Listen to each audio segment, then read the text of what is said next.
You know that feeling when you are waiting for a message to arrive, and the silence in the room feels heavy, almost physical? You've checked your phone 3 times in the last 10 minutes, even though you know it hasn't buzzed, and each time you see that empty screen, there is a small, sharp contraction in your chest. It is a quiet, persistent anxiety that you've started to mistake for excitement. You tell yourself that this tension is just chemistry, that the highs are worth the lows, and that the distance between you and this person is just a temporary hurdle to be cleared. But if you look closely at your history, you might notice that this specific brand of tension has been a recurring guest in your life. It is the feeling of leaning forward into a space where no one is leaning back. Most people will look at this pattern and call it bad luck, or worse, they'll tell you that you have low self-esteem. They suggest that you simply need to choose better, as if attraction were as logical as a grocery list. This narrative is not only unhelpful, but it's also fundamentally incorrect because it treats a complex internal blueprint as a simple lack of willpower. It carries an implicit shame, suggesting that you are somehow broken for being drawn to the very thing that hurts you. But what if this isn't a flaw in your character? What if it is a highly sophisticated, deeply ingrained pattern that your mind has spent years perfecting? We are actually talking about the phenomenon of attracting and being attracted to emotional unavailability. It is a cycle that is rarely explained with the nuance it deserves, often dismissed as a toxic habit. In reality, there is a much deeper architecture at play here, one that involves the way your nervous system interprets safety, the way your brain processes reward, and the silent ways you might be protecting yourself from the very intimacy you claim to crave. There is far more going on here than a series of wrong choices. To understand this, we have to look at how the brain handles uncertainty. There is a concept in behavioral science known as intermittent reinforcement, and it is the most powerful way to condition a brain. If a person is consistently kind and available, your dopamine levels remain steady, which the brain often translates as boring. But when someone is inconsistent, warm one day and cold the next, your brain enters a state of high alert. When that person finally does reach out after a period of silence, your brain releases a massive surge of dopamine. It is the same neurological mechanism that keeps people sitting at slot machines for hours. You aren't addicted to the person. You are addicted to the relief of their return. The spark you feel isn't always a sign of love. Often, it is just your nervous system being triggered into a state of high arousal survival. This isn't something you chose. It is likely something you learned long before you had the words to describe it. For many, this blueprint was drafted in childhood. If you had to perform, achieve, or remain quiet to receive affection from a caregiver, your nervous system wired love to effort. You learned that love is something you earn through the struggle of being seen. As an adult, an available partner feels too easy because they don't require you to use the survival skills you spent a lifetime developing. You are drawn to unavailable people because they feel like home, a difficult, complicated home, but one where you know all the rules of the game. It is important to realize that there is no moral hierarchy here. The person who is unavailable is often navigating their own history of trauma, using distance as a shield just as you use chasing as a bridge.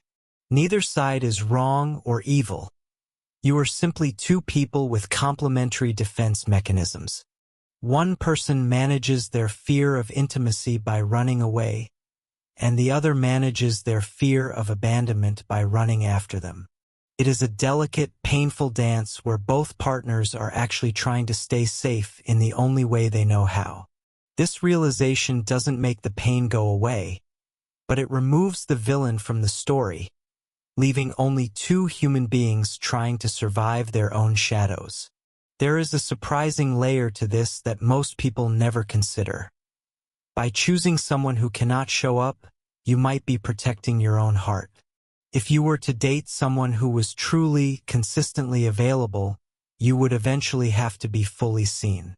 You would have to show your flaws, your fears, and your unedited self without the distraction of the chase. Choosing an unavailable person allows you to stay in the longing phase forever. Longing is a very safe emotion because it lives in the imagination, where nothing can ever truly go wrong. As long as they are behind a wall, you never have to find out if you are actually ready to let someone all the way in. You are not broken for being caught in this loop. Your heart has simply been operating on an old map that was designed to help you survive a world where love was scarce. The fact that you can feel this deeply, and that you are willing to work this hard for a connection, is actually a testament to your capacity for devotion. It is a strength that has simply been misdirected toward people who don't have the tools to receive it. Your experience makes perfect sense when you look at the architecture of your past, and recognizing the pattern is the first step toward rearranging the furniture of your internal world. It is a quiet realization, but a profound one. You don't have to earn your place in a relationship. If you find yourself constantly trying to unlock someone else's heart, it might be time to ask what you are trying to keep locked in your own. The shift doesn't happen overnight, and it doesn't happen by force. It happens when you start to value the soothe of a consistent presence more than the hit of an inconsistent one. It's about slowly teaching your nervous system that peace is not the same thing as boredom. When you begin to step away from the chase, you might encounter a strange, unsettling quiet. This is the stage where many people turn back, mistaking the absence of conflict for a lack of connection. In the past, your relationships were defined by the noise of fixing, waiting, and wondering. And without that noise, you might feel a sense of profound emptiness. It is important to sit with that silence rather than rushing to fill it with a new project. This emptiness isn't a sign that something is missing from your life. It is the space where your own identity has the room to finally breathe. It is the beginning of becoming available to yourself. The transition toward choosing available people often feels less like a lightning bolt and more like a slow, steady cooling of the blood. You start to notice that you are no longer intrigued by the person who takes 3 days to reply, not because you are angry, but because you are simply tired. Your type begins to shift because your threshold for emotional labor has changed. You find that you no longer have the desire to be an amateur psychologist for someone who hasn't asked for your help. This isn't a loss of passion. It is the birth of self-respect, a quiet settling into the idea that love should be a source of nourishment, not a second full-time job. There is a profound freedom in realizing that you are not a magnet for anyone, but rather a participant in a familiar story. Magnets have no choice in what they attract, but humans have the capacity for awareness. When you stop viewing yourself as a victim of bad luck, you reclaim the agency to change the narrative. You begin to see that the world is full of available, consistent, and warm people who were previously invisible to you because they didn't trigger your survival instincts. As your nervous system heals, these people start to appear in high definition, and the attraction you once felt for the unavailable begins to look less like destiny and more like a misunderstanding. This shift requires a radical kind of honesty about what you are actually getting from the struggle. We often stay in these cycles because the almost relationship allows us to avoid the responsibilities of a real one. In a real relationship, there are compromises, mundane routines, and the vulnerability of being known in your most ordinary moments. The unavailable person offers a permanent escape from the ordinary. They keep you in a state of high-stakes drama that feels more real than daily life. To break the cycle, you have to be willing to trade the cinematic highs of the chase for the quiet, sustainable warmth of a Tuesday night spent in genuine company. Ultimately, your history of attracting unavailable people is not a life sentence.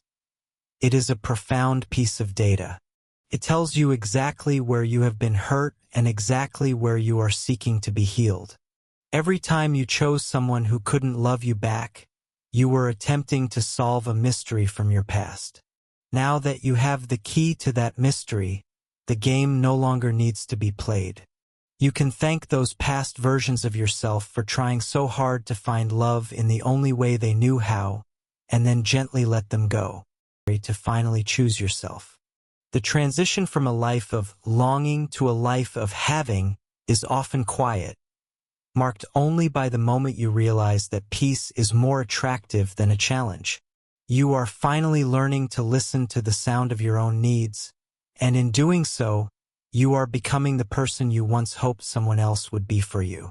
If this exploration of the invisible blueprints that guide our hearts felt like a mirror to your own experience, I invite you to join our community. By subscribing, you're choosing to continue this journey of psychological storytelling, uncovering the why behind your patterns so you can move toward a life of clarity and authentic connection. If you have a specific pattern you've noticed in your own life that you'd like us to explore in a future deep dive, please share your thoughts in the comments. Your story often helps others feel a little less alone in theirs.